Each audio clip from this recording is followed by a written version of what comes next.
and where we are at with this process. Next slide, please.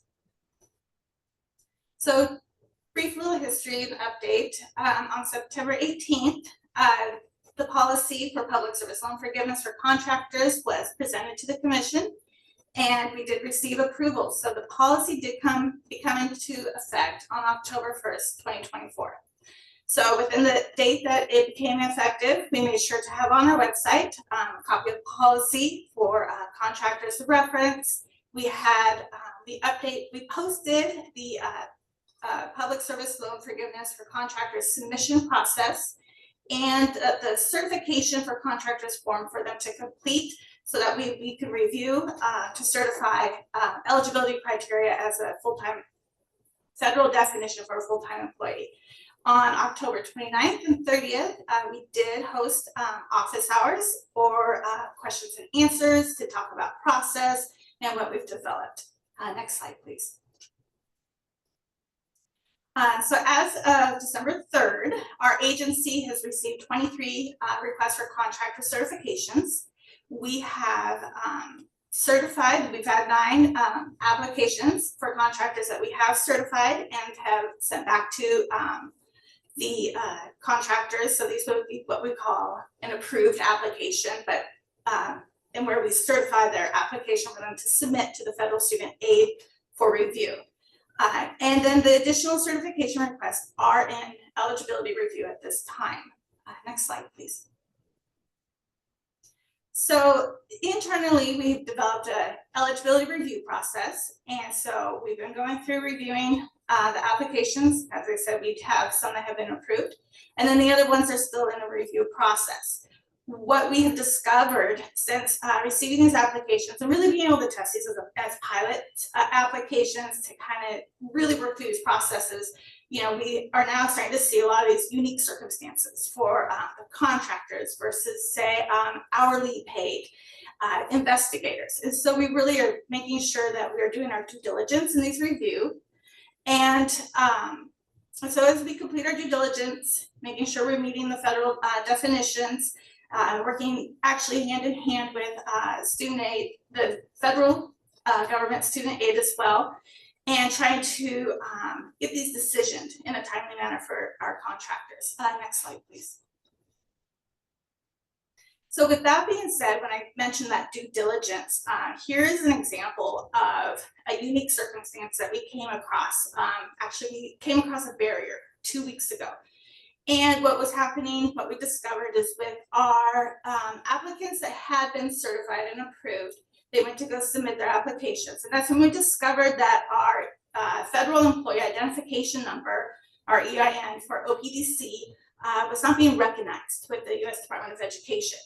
And so we now had this barrier that we had to get through. So we got in contact with federal student aid and to resolve the issue. And at that time, they were like, well, we can't, put this EIN number onto our system. You're not an approved employer. So worked with the representative with student aid, and we came up with a workaround plan. And so at that time, so we prepared the letter stating on our letterhead, an OPDC letter on our letterhead, stating our government qualifying services, our organization, how our contractors could be eligible with OPDC. Submitted a copy of the policy with it as well, and then reached out to the applicants and submitted instructions for how to manually upload their approved applications, provide a copy of the letter that we wrote, and provide the policy. And so this was delivered to the applicants on Wednesday, and yesterday, as of yesterday, we did get confirmation that they were able to get their applications into the student aid for review, and we were recognized as an eligible employer. And then as of yesterday, late evening, did discover that we have now been entered and approved into their system. So our workaround is now a more streamlined process. And so we can now submit online, our EIN is recognized, and we've been able to get past this barrier. So with this, this is kind of like this example of doing this due diligence, working through these barriers to be able to help our contractors be able to get their applications in for their student loan forgiveness. And so then really working on communication with the contractors and our applicants as they submit, so we can work together and help them. So as if a barrier comes, we can get on the phone, we can get on the email and try to work through this new process as we pilot these new applications. Next slide.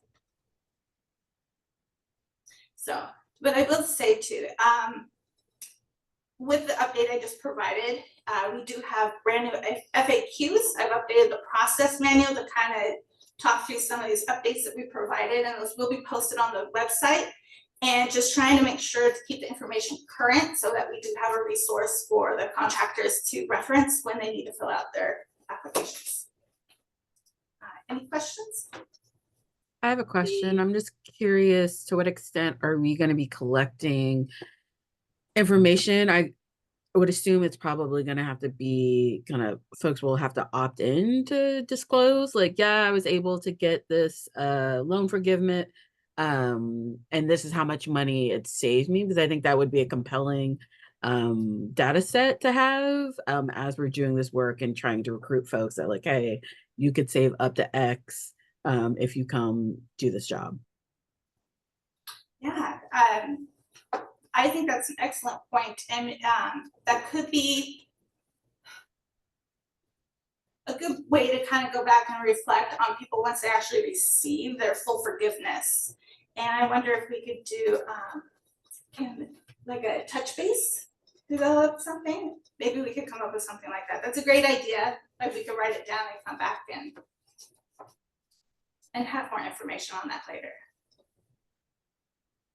So currently, Commissioner Paris-Taylor, we don't have that in our process, but we could definitely add it. And I think we could work with the applicants that we have and ask for some suggestions and feedback, like how best to get that information. Do we follow up in a year? Do we follow up when they get, because some of them will be certifying annually. So it will take them a little, obviously 10 years to make sure that they have the full time, but I think we could put that in our process, and whether it's a survey, monthly survey we could send out potentially, or if they would feel comfortable to, hey, let us know. But happy to put that in our process and reach out to those that have applied and have been successful. Thank you. Thank you for the presentation, and thank you for the information, and thank you for your hard work on this program, which I know is very important to a lot of our providers. Thank you. All right, and we have Ms. Reeves. All right, it's time for a local court spotlight from Douglas County, and presiding judge Kathleen Johnson. Good afternoon. Thank you for inviting me to talk to you today. I am not Zoom proficient and somehow managed to just shrink you all, and I'm trying to figure out how to undo that.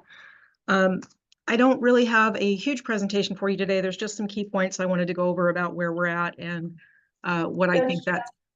I'm sorry to interrupt you. Your camera's off, so we can't see you or your presentation.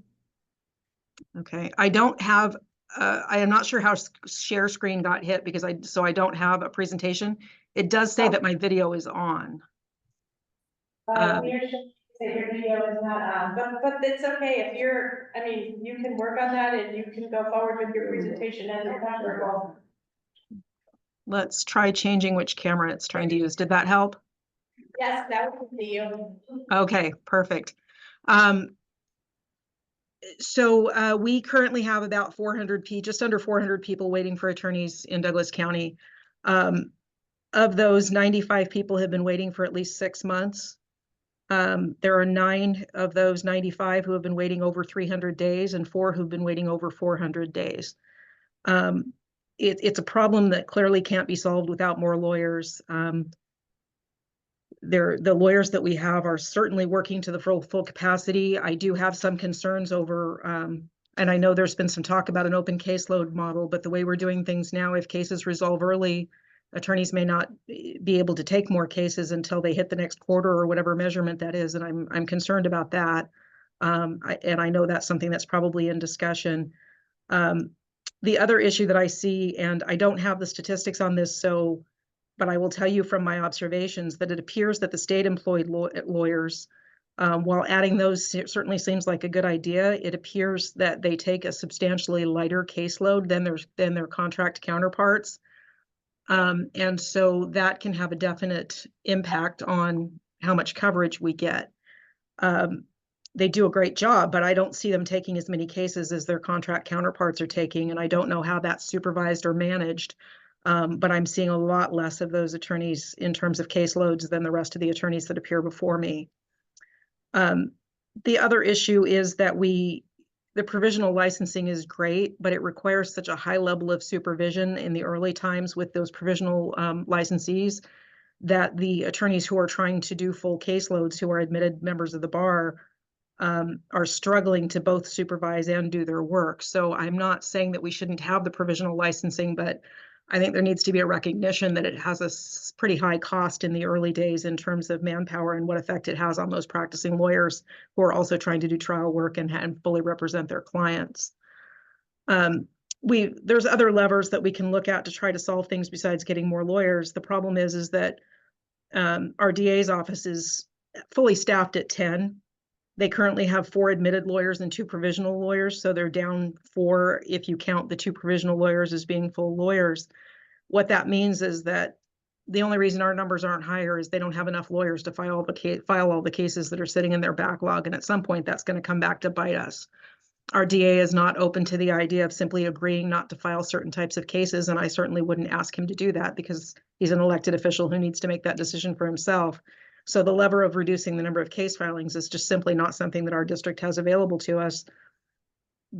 And I do see that if they become more fully staffed and as the provisional lawyers become more experienced, our backlog here is going to get bigger because they're going to start working on those cases that are not being worked right now.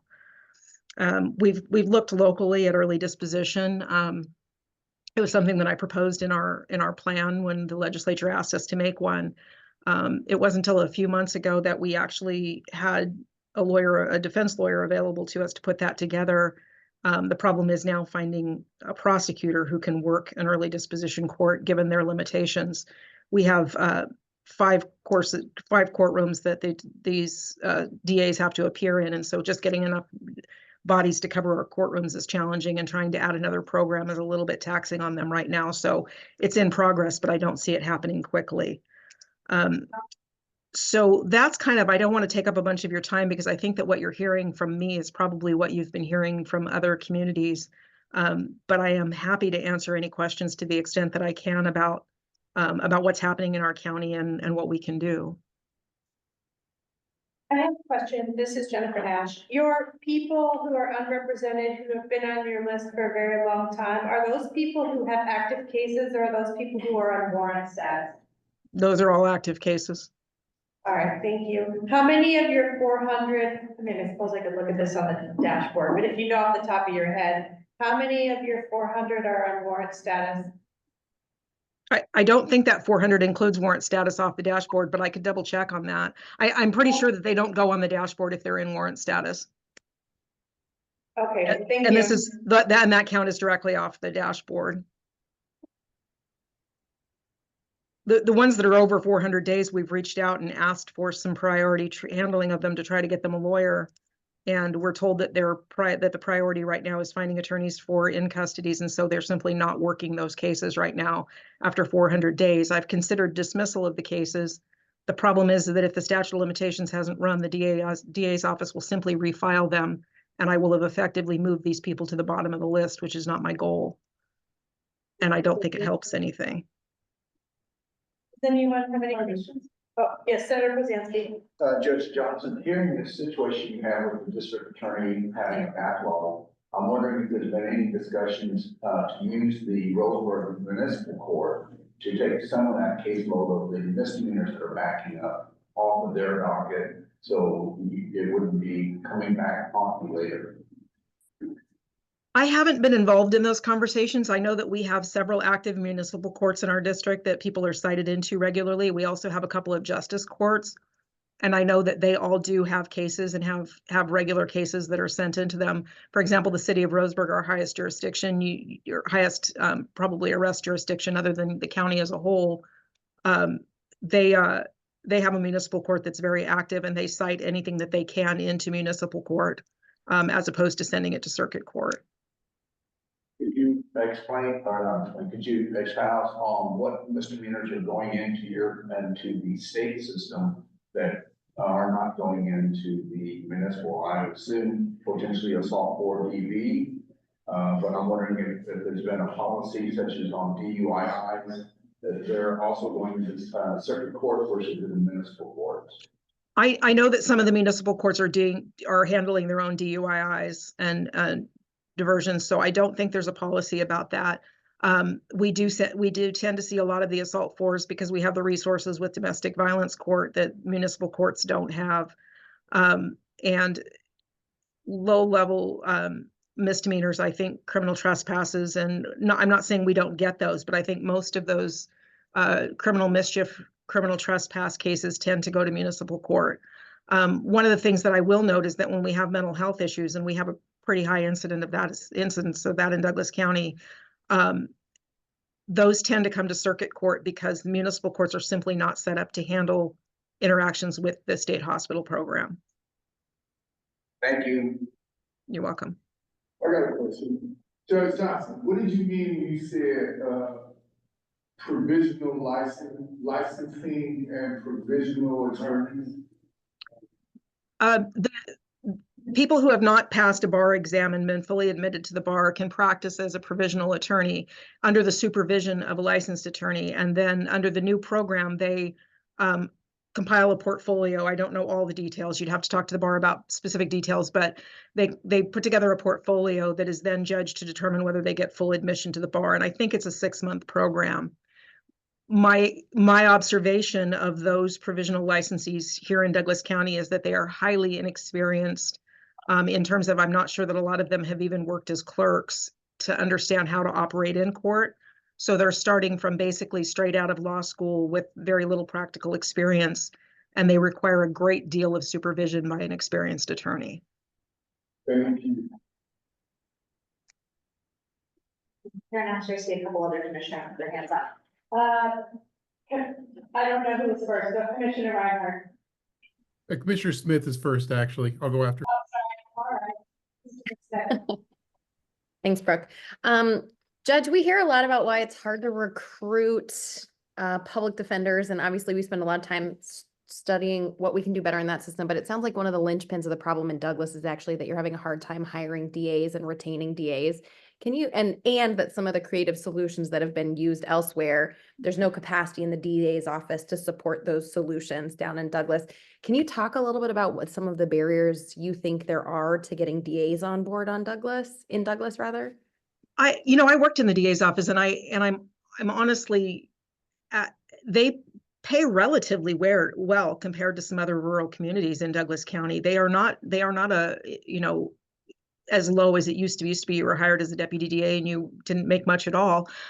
They actually unionized a while back, and they have managed to keep their wages up. And in fact, they're hiring at a pretty high level of pay right now, just in an effort to get people in here. So I don't think it's about the pay. One of the things that I see, though, is that many people prefer to live in bigger communities, Eugene, Portland, more metro areas. And so if they have competing offers, they tend to take the ones in the larger communities. They probably do pay a little bit more. Cost of living, of course, is higher, but I think it's just a where they want to live thing. Because I talked to the DA a couple weeks ago, and he told me that he hadn't even gotten a new application in 4 months. And that's pretty bad when you've got 4 openings at least, and and so I don't know the answer. I know that I've heard from the public defender's office that they make an offer to somebody, and then Lane or a metro area attorney office makes an offer to the same person, and they will go take the one in the metro area. So I think it's really just a where people prefer to live situation. Although I think it's great here. It's very beautiful there. Yeah. Thank you. Thank you. Thanks. Hello, Judge. Thanks for presenting. I have a question and then a comment. My question is, when I was at the public defender's office there, I saw a lot of, we say maybe chippy misdemeanors. The biggest one being a livestock at large trial that actually went all the way through a jury trial, criminal mischief 3s, things like that. Do you still see things like that filed? Yes. The DA's office is made it very clear that they're not going to simply choose not to file on certain types of cases, even the lower level misdemeanor stuff, that they're not going, if they believe they have a provable case, they're going to file on it. Unfortunately, also, I think, and I'm not trying to be critical of the DA because I recognize how hard it is to work when you're that understaffed, that I think they're not making like front end violation offers as much as they could. And I think that might be a staffing / training problem as much as anything else. But yes, I don't think you're going to see a limitation in Douglas County on simply a decision being made that we're going to focus our effort on the more serious crimes. I don't think our DA is going to make that decision. Okay. And this is going to sound like an overly critical question, but I have to ask it because I do practice there a lot. It's my impression that the DA's office would rather lose a case than make a plea bargain that looks bad. Is that still the case? And if you can't answer it, it's kind of an unfair question. I don't think I can. Okay, I've fair. seen a lot more settling of cases in the last few years than I think we had ever historically seen. So to the extent that that mentality may have existed, I think that it's improving. Okay. Because I'm seeing a lot more settlement of cases that probably historically wouldn't have settled. So I think he's trying. I think part of it is often young attorneys, by that I don't mean age, I mean in terms of years of practice, are a little more gung-ho and eager to go to trial and less able to be critical of their own case than more experienced attorneys are. And I think sometimes that's just a factor of an inexperienced group of attorneys who are prosecuting the cases. That's my personal opinion. I don't speak for the world on that. That's just me. Crystal just sent me a message that said Douglas County has 36 unrepresented cases in active warrant status. Okay. So to answer that other question. Yeah, my only final comment is I really appreciate how the circuit court there always has a standing WebEx link for every courtroom. It makes it so I don't hesitate to take a Douglas County case because I know if I get in a pinch, I can appear remotely and nobody's going to yell at me over it. So I really appreciate the court's flexibility and it's made a world of difference. Thanks. Yeah, we've made a concerted effort to do that so that out-of-county judges or out-of-county attorneys can help us because you can't drive here for a 10-minute hearing every day. So. All right. Well, thank you. I appreciate the feedback. Judge, I have a question. And speaking, I'll try to phrase this in a way where you can answer it. There's been some suggestion that it might be a useful tool for the legislature, for judges, for the legislature to pass a law that gives discretion to judges to reduce misdemeanors to violations, even if the district attorney objects. Would you find that to be useful, a useful tool in your courtroom? I think yes, especially with low-level unrepresented cases. It might be a valuable tool to get them, clear them off the docket. Thank you. One other question, if I can follow up regarding the DA's practices. Do they have alternative programs besides the specialty courts, such as DA diversions that they're using for many of these lower level cases? I haven't seen that. I've seen DA diversions on only just a few cases ever. They don't have a written policy on DA diversions. And I don't think that it's a preferred practice. I think it's rarely used it's used as a creative tool to resolve a particular case as opposed to having a standing policy. So no, I think our specialty courts are really the only thing we have, and that's all of those are post-sentencing. We haven't seen a lot of drug enforcement misdemeanors come through yet either. So although that may be because they're waiting for lawyers, so we haven't gotten to that point, but. And we, of course, didn't do a they chose not to do a deflection program in Douglas County, so we don't have a deflection program either. Are there any other questions or comments? All right, doesn't look like it. Thank you very much, Judge Johnson, for appearing and answering our questions and providing us with information from your court. We really appreciate it, and thank you for your time. Thank you so much for your time. I appreciate it. All right. Moving on to our next agenda item, which is survey results from the April 2024 retention incentive funds. Thank you, Chair Nash, Vice Chair Manberg, Commission members, Director Campy. I'm Kim Freeman, the Compliance Audit Performance Manager, and today I just really want to give you just to share the information of the survey results that we received for the first disbursement of the policy that was approved for retention incentive funding. Mara, next slide, please.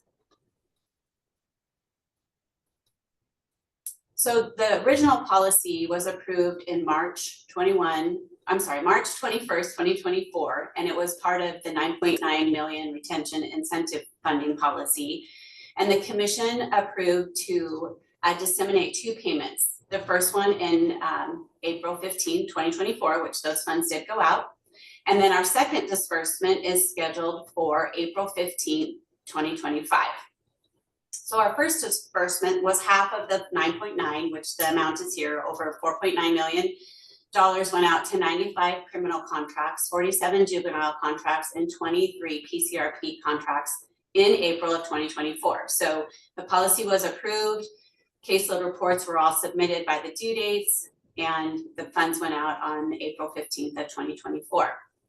Part of receiving those funds and in the policy, we asked for the providers who did receive the incentive funds that we would be sending out a survey to ask how they utilize the funds. So there was several categories that they could select from. Those were attorney bonuses, staff bonuses, hiring, office infrastructure, and just the word other. So the survey was distributed to 165 contractors, and we received 146 respondents. And so we had an 88% response rate. So thank you to all of our providers who completed the survey. It's very, very, very helpful for us to see how the funds are being utilized, and thus coming back to the commission to share. Mara, next slide. So here are the results for the funding that they received in 2024. You can see that 77% of the funding, whether it be attorney bonus or salary, 77% of those funds, that's where it went. So, you know, we've been talking a lot about an agency around retention and hiring. And so this is, I believe, a way that's helping our providers keep our attorneys, hopefully hire additional attorneys.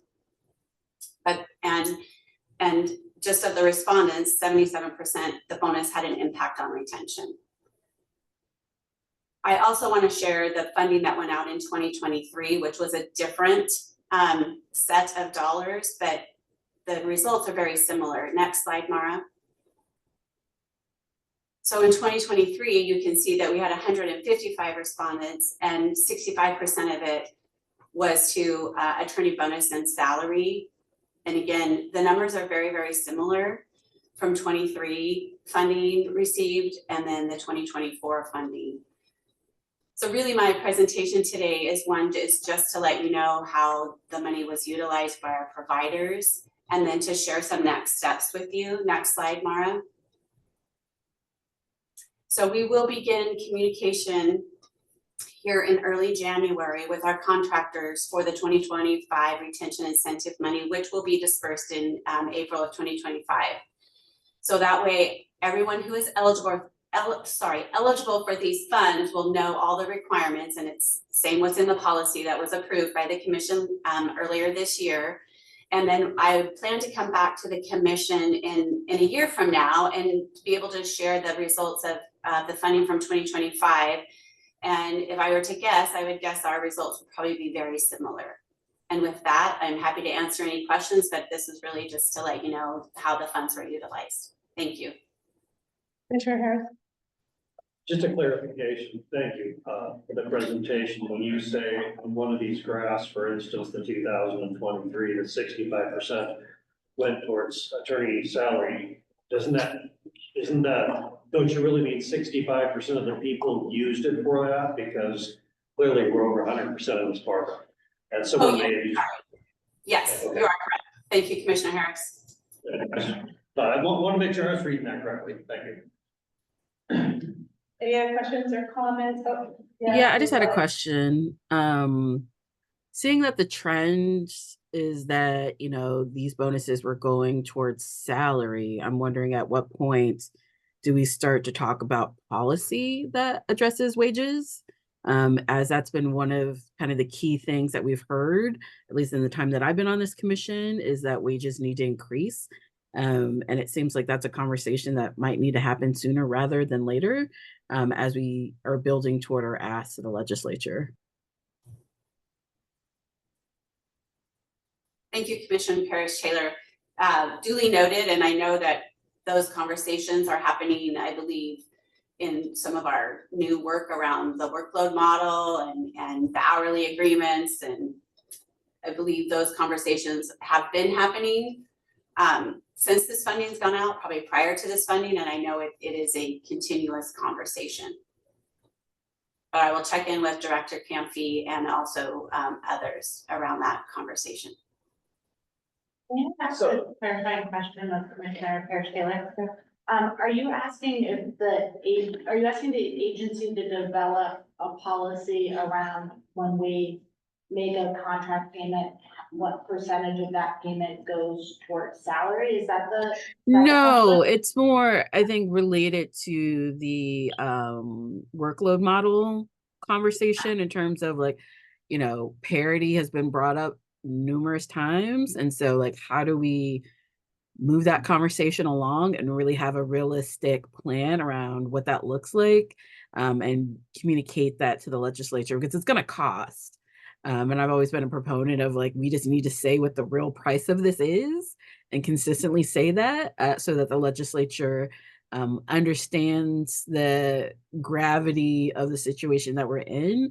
That yes, we have to address the unrepresented crisis, but if we can't attract lawyers, we're not going to be able to do that. And we're not going to be able to actually grow them in the state in a timely fashion to meet the need. So we're going to have to become super competitive with other states to bring people here. And I think that just needs to, I guess I'm just underscoring the need for that to happen sooner rather than later.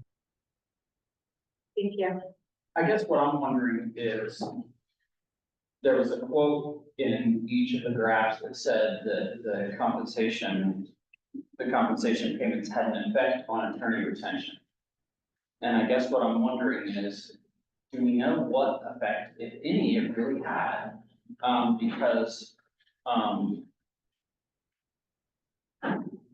we have here that there was a payment that was made and that attorneys used it in a certain way, but do we know for sure that that payment really actually did have an effect? Do we know that the attorneys that are in the public defense system wouldn't have stayed in the system even with that payment?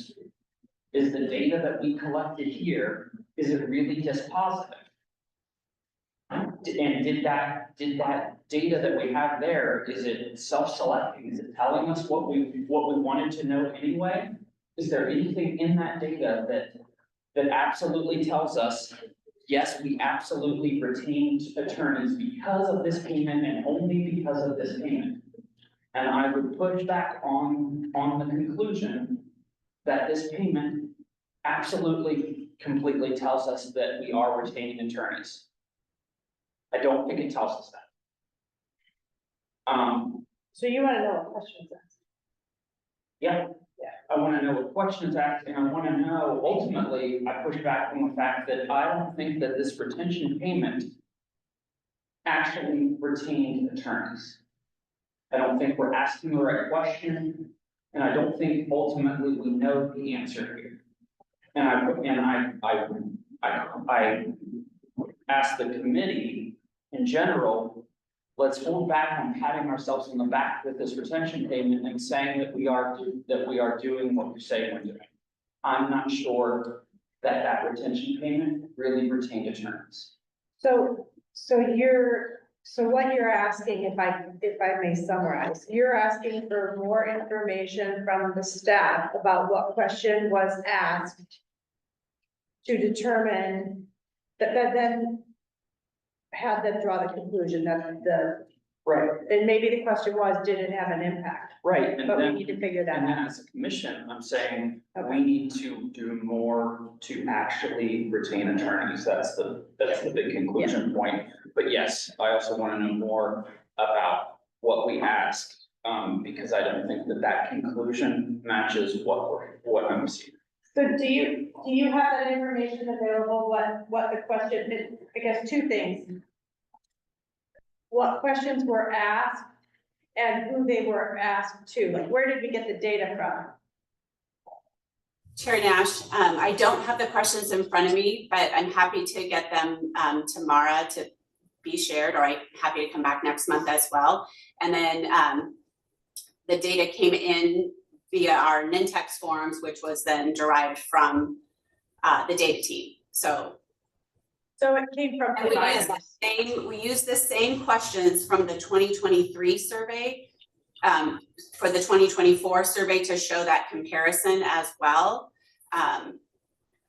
But the contract administrators, or the attorneys who received the money, they did answer the question. So they did select which, if it was a salary bonus or, you know, an increase of wages, they self-selected their own answer. So, but happy to Okay. come back with that information. That would be helpful, thank you. Chair Nash. Excuse me. Oh. Chair Nash. Hold on. Yeah, Mr. Mayor. Yes, Chair Nash, this is Harry Noon. I put the results of this survey together. And the reason that that was in quotations is that that's the exact question that we asked providers. Did this have an impact on your retention? And Okay. I don't know that anyone else would be in a better position than the providers to, understand their own business needs and provide a response based on that. So that's not something that, we inferred. It's the literal question that we had put on the survey. That's helpful, thank you. I don't know if we have the ability to look at, here are the providers that receive the bonus payments compared to providers who do not receive the bonus payments. Did these providers maintain attorneys at the same level that the providers that have the bonus payments? I don't know if we have that data. But that would answer the question whether it's effective or not to figure it out. Oh, yeah, and I think also we already have data that says that in the counties where we have the highest unrepresented, we have the highest attrition, and presumably those people receive retention payments. So I think that there's more data analysis that needs to be done, yes. Thanks. So just anecdotally, at least in 2023, I was still executive director of the consortium in Washington County. When I got this question asked me by the state, I emailed all my source providers and I asked them whether or not this bonus changed their mind, or would they have either gotten out or even reduced their caseload but for this. And they responded, and that was my reason, whatever they responded, I can't remember, but that's the question I asked my provider. So it's anecdotal, Yeah. but I didn't say, would you get out? I just said, would you be affected? Like, would you be more inclined to reduce caseload, that sort of thing. So we also, to your point, we don't know what the individual provider who received the bonus payment asked their individual people, what questions they asked in order to inform the answers that they then provide the agency. Yeah, so Yeah. I'm sure everyone did it differently. That's how I did it. But the people I asked actually were all solos, so they would have all, have not had to go on one more chain down, one more link down the chain, but it is anecdotal. I mean, it's some data. I mean, it is informative. You're saying, obviously, we've got a retention problem. Well, yeah, yes, and also the thing that popped into my head is if the question is, did it impact retention? We don't know whether that's a negative too, because the answer could be yes. This wasn't enough and I left anyway. So the question, the way the question was worded, and this has been my little pet peeve for a while, is that, you get the answers that you get based on the question you're asked. So the question has to be asked in a way to elicit the information you're actually seeking. And so that question, I think, is not a good question to ask because it doesn't actually give us the information we're seeking. Okay. Any other comments or questions or? All right, thank you. Did Commissioner Buckley have a question or requested additional information? I was having a hard time hearing him. I just want to make sure I didn't miss any of his requests. I'll speak up. I don't know whether we have the data that we can be able to do a comparison study. In a particular county, do we know if a provider took the bonuses, retention bonuses, were they able to maintain staff at a higher level than provider who didn't take the bonuses? I don't know if we have that data on county by county basis.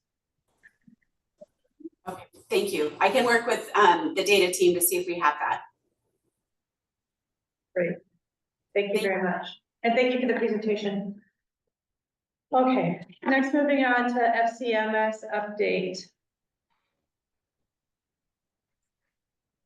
Good afternoon, Chair Nash, Director Camphy, and members of the Commission.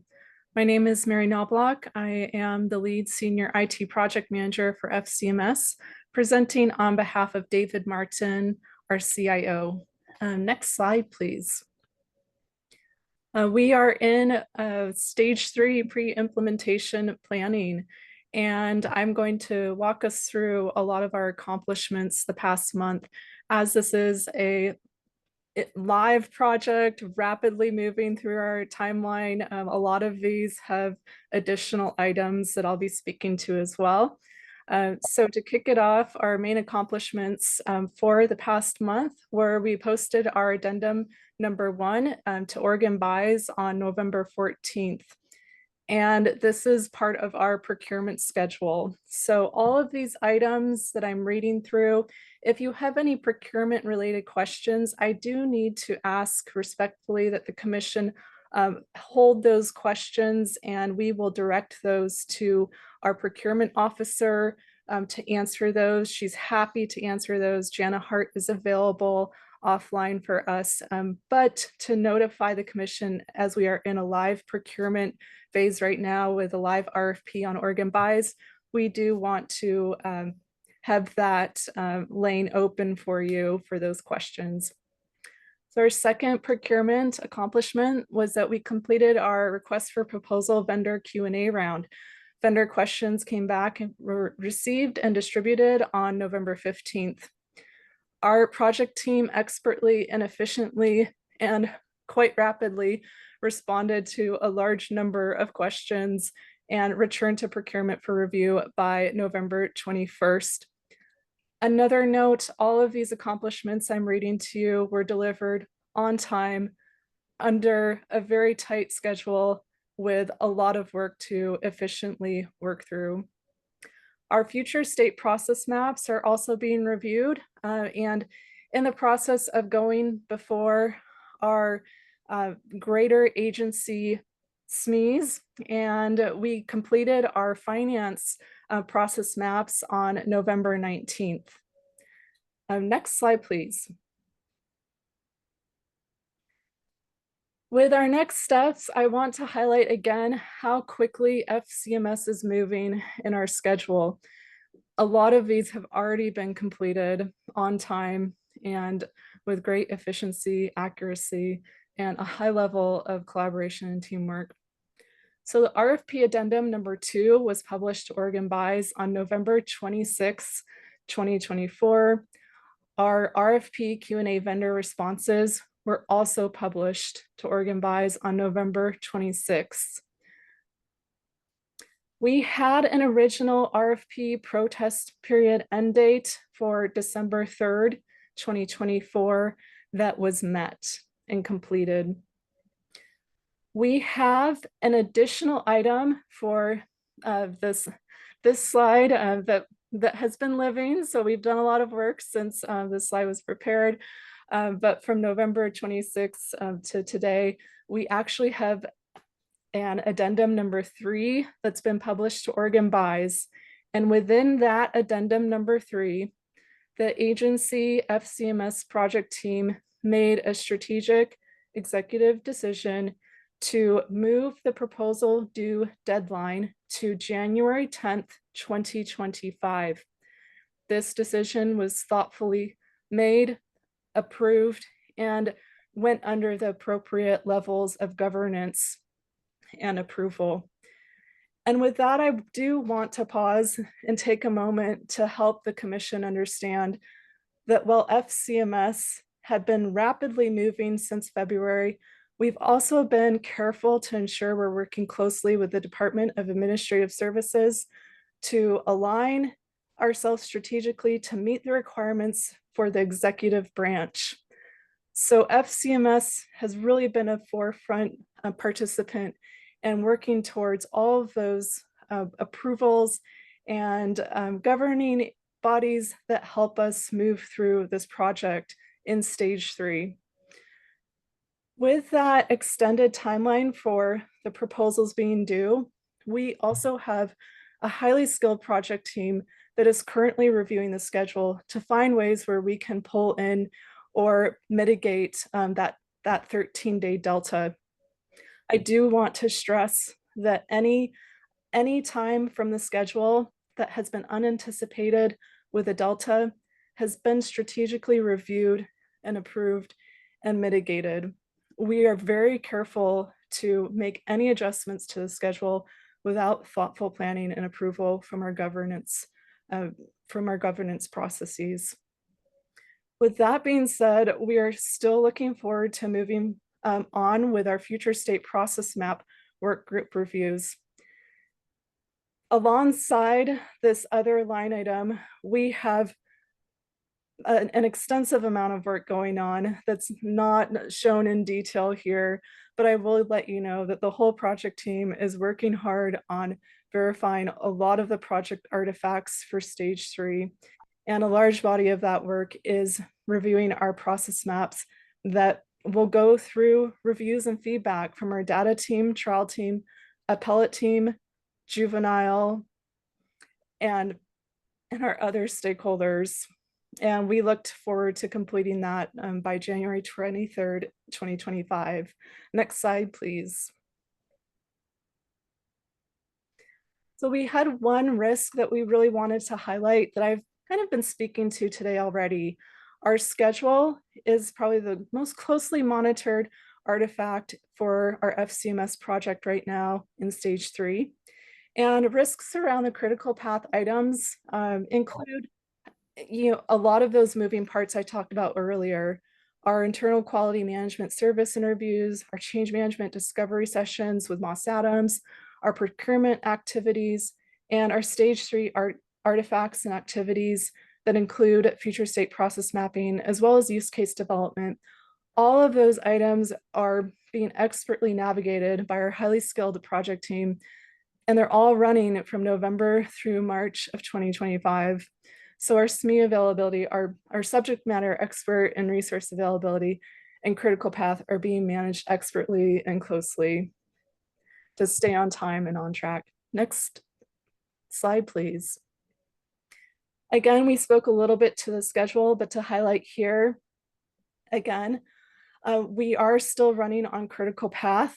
I did make a note that our proposal due deadline is now January 10th, 2025, and those round 1 and round 2 evaluations will adjust with that delta, as well as the refinement of the procurement timeline, which is being expertly reviewed and updated as we speak, and we'll have a finalized procurement timeline available by the latest of next Friday. Next slide, please. Here is a visual of our timeline again. And to just speak to the, the tracks in green there, everything is still on track, even though we do have to make those strategic decisions to navigate around some procedural delays. We are also looking at ways to keep the project moving in various other tracks and pull in the schedule where needed. So right now, all these tracks are still moving forward, which is the key word here. Everything is moving forward as planned. And we look to reaching that evaluation phase in January. Next slide, please.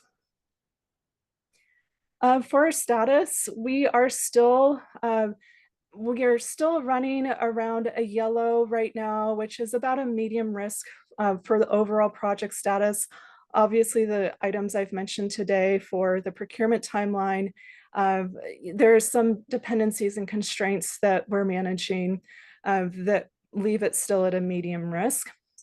Our budget is actually leaning more towards medium risk to low risk with our latest update that we received, that our application for bond funding for $13 million is going through the governor budget review process. And that is a win for us. We wanted to ensure the FCMS was supported by bond funding, and that process is in fact going as planned. So that may move our budget risk rating closer to green next month, hopefully. Our schedule status, I've spoken to that quite a bit. That's going to remain a medium risk for now, but again, the project team is expertly managing that. Our resource status, kind of a common theme I've talked about today is that we have a lot of resources consolidating a lot of different tracks of work in FCMS. There's a significant amount of work we have to get through by March, and all of that is being looked at closely with capacity, roles and responsibilities, and just an incredible amount of support from our executive steering committee and our executives who are working closely with the project team in that space. And our overall scope status, we're running at a low risk. Stage gate 2, as you know, was passed, and we feel we have a good handle on the scope of work involved to date, with working towards that plus or minus 10% parity for all the artifacts for stage 3 and all the work we're running to completion on for stage 3 as well. And next slide, please. And that concludes our presentation on FCMS. I think our main message today is that we are running on track. We're still moving quite rapidly, and we have an incredible project team. And I just wanted to highlight the extensive, incredible support we've received from the Executive Steering Committee this year to make FCMS move forward to where it is today. So we're really looking forward to 2025, and I will open it for any questions. Does anyone have any questions? I have a question. Yeah. Once the procurement process is complete, is that when we'll find out when the RFP is approved, when the actual date when the system will be completed? Do we have a rough estimate how long it will take for the system to stop running? Thank you, Commissioner. That is quite a good question, and that is high level enough where I can speak to for our timeline. We are quoting anywhere from 18 to 24 months currently. Of course, that schedule is nominal. When we award a contract to a vendor, for example, they will have a schedule as well that we need to coordinate with our schedule and get to those more clear, firm dates that we can provide the commission at that time. So look for better estimates, I would say, in 2025 second quarter, or the next biennium. Thank you. Thank you. Does anyone have any other questions? Doesn't sound like it. Thank you very much for your presentation, and thank you for your hard work. And I really appreciate the level of detail that you provided today, and really the advocacy for your team. I think that we are all very impressed with how you are all just operating with a Ferrari engine throughout this process. And we know it's been difficult and unexpected things happen, and we really, really appreciate your work and appreciate the whole team's work. So thank you. Thank you, Chair Nash. Thank you, Commission. All right. Moving on to our next and last agenda item, which is the Director Cappy update. Thank you all. So my director's report is our last item. The next slide, please. Want to let you know about upcoming events. So we have December legislative days next week. We will be at the Joint Interim Subcommittee on Public Safety on December 10th. And then at the House Interim Committee on Judiciary on December 11th. We are also continuing to do work with, I'm sorry, Ms. Brown said judiciary. House and Senate, thank you. We're missing one chamber. Then on December 16th, we have our potentially last convening of the Public Defense Work Group, and that is a meeting that the governor's office has pulled together with a number of policymakers, members of this commission, district attorneys, the courts, to look for solutions to the public defense crisis. Next slide, please.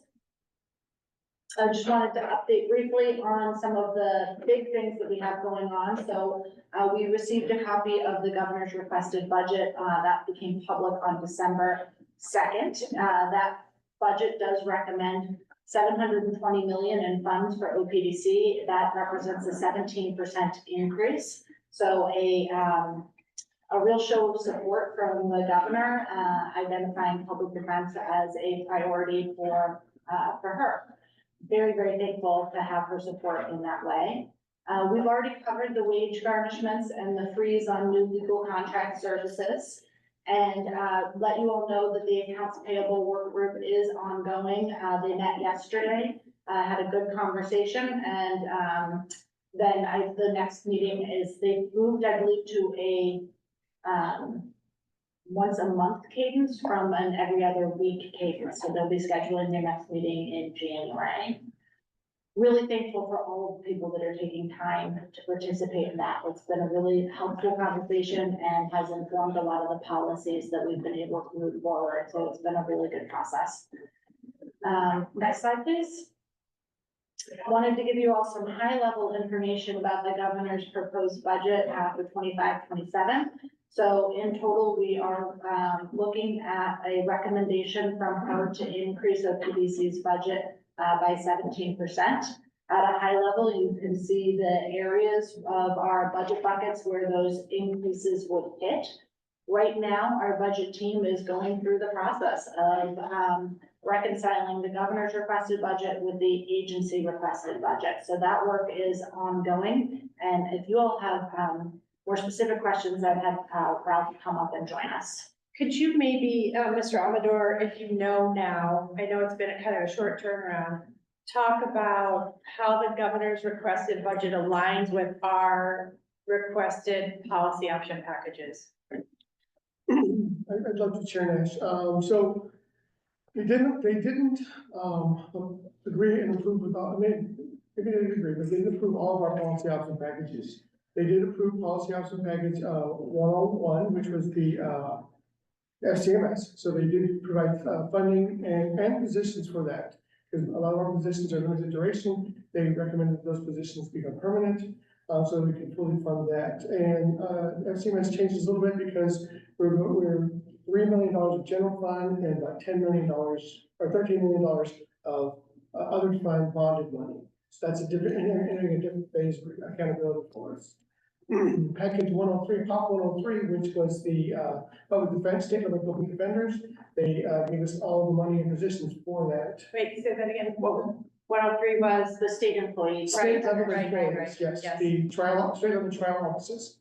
We recommended 3 additional offices statewide, 40 additional attorneys and accompanying staff. In that package, we also requested some additional support staff for the appellate division, which is 11 positions. The reason for that is changes that happened in their systems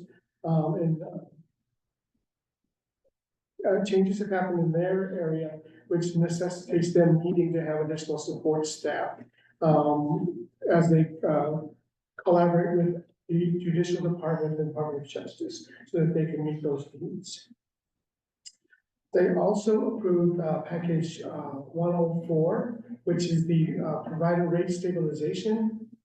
That is allowing us to, add 40 new attorneys to the panel, hourly attorneys to the panel. That support for increased hourly rates, for what was suggested by the commission. By the 205 and the 230. And 75 for investigators. Yes, ma'am. 75 for investigators and 85 for mitigators.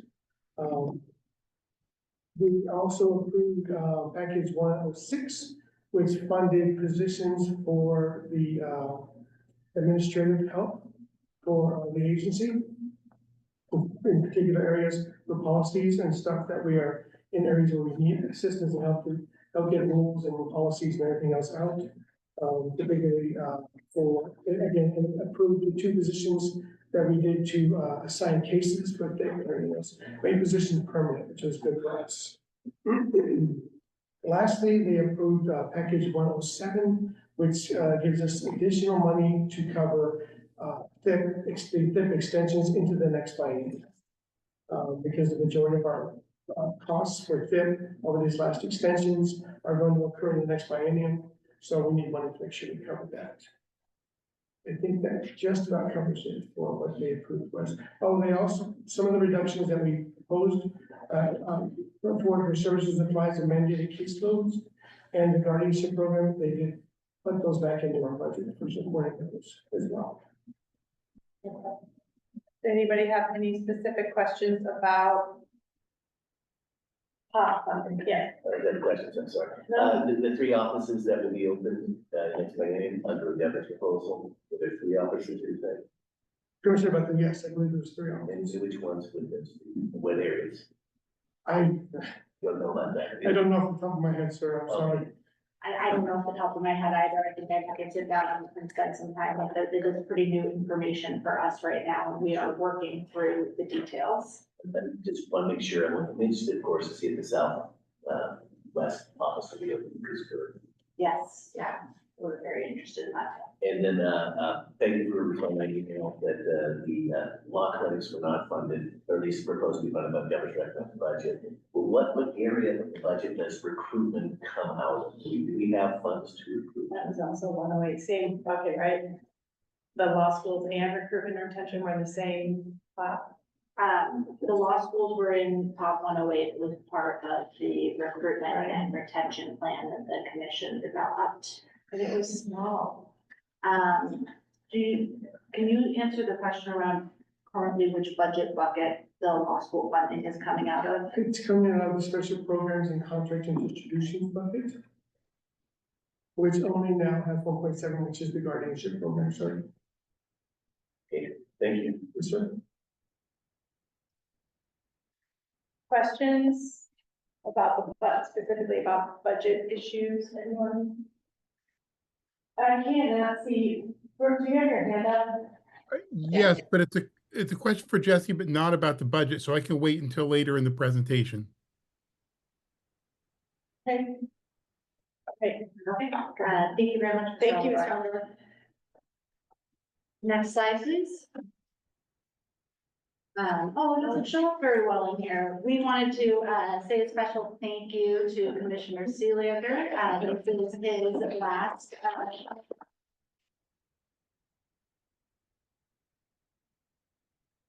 Thank you very much for your service over the past year. It's been wonderful to have you and your expertise on the commission for our first year together. So thank you so much. Thank you. And I just want to say, I really, really appreciate what you've contributed to the commission, and your input has been invaluable and really helpful for me. You've had a perspective that is different than what I have considered before, and I found all of your input to be really valuable and really informed how I thought about things in a way that was different than I was thinking about it. So I really appreciate your contribution, and I'm sorry you're leaving, but I certainly understand why you want to. So thank you very much.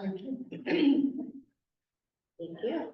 I think our last slide is the thank you slide, so, thank you all. Commissioner Reinhardt, did you have a question for me? Yes, just briefly, one of the comments at the start of the meeting was on payment times. And I do appreciate that payment times have been better overall, but given the recent trend that Mr. Comstock talked about, do you have any information on where we're at with payment times and if anything different is happening for that? 38. I'm hearing that our current payment time is at 38 days. That includes the 2 days additional to get to the regs. Okay, and Mr. Allendorf's in the back of the room, so I'm sure you can't hear him, but he said that, the 38 days is inclusive of the 2 days to process through gas. So can you talk about why it's slowed down a little bit? I know that we were right at about 30 for a fairly good clip. So what's been the kind of the slowdown? Sharon asked, Ralph Amro from the commission. The reason it slowed down was that we were closed for 2 days with DAS over the Thanksgiving holidays. We did have staff working on Friday and one person to work on Saturday to try and keep up, but the systems from DAS closed, so that puts us behind. We had an all-day staff meeting. It's a once-a-year event for us that we had on Monday. That put us to 35 days. Plus, before that, we creeped up to 32 days because we had 4 people sick. And one person, I think, had a child sick, so we can't make them work when they're sick. So that brings us, right, but that brings me to my next thought, which is, something that Mr. Comstock said too, and that is if we're really, people are working, nights and weekends and, all those sorts of things, that's not sustainable, we know that. So is there a plan to in the Pop 106, I suppose, or even request additional limited duration staff to add to the accounts payable department so that can alleviate some of the workload? Because the other thing is, I anticipate that with adding 2 more appointment coordinators, the number of hourly providers and invoices are gonna go way up with the more cases that we're finding. Commissioner, that is correct. We've hired 3 additional staff members over the last couple of weeks. The duration through the end of the biennium, and it takes about a month or so for them to get up to speed on that. Plus, we're up about I think for November, we were last year we were at 3,300 invoices. We were at 4,600 invoices this year. So there's an increase in the amount of invoices that they're processing every month. So. Perfect. Well, thank you for that information. That's very helpful. Does that answer your question, Brooke? Yes, that's what I was wondering as well. Thank you. All right, wonderful. Okay, well, we are at the end of the time. I just would like to point out it's 1:07, so. I'm continuing I'm getting close, All right, and thank you very much, everyone, for being here in person, and enjoy the rest of the year, and I'll see you all back in January. Thank you. You're coming back, right? Are you gonna be appointed by them? Do you think? Do you have another? No. Yeah.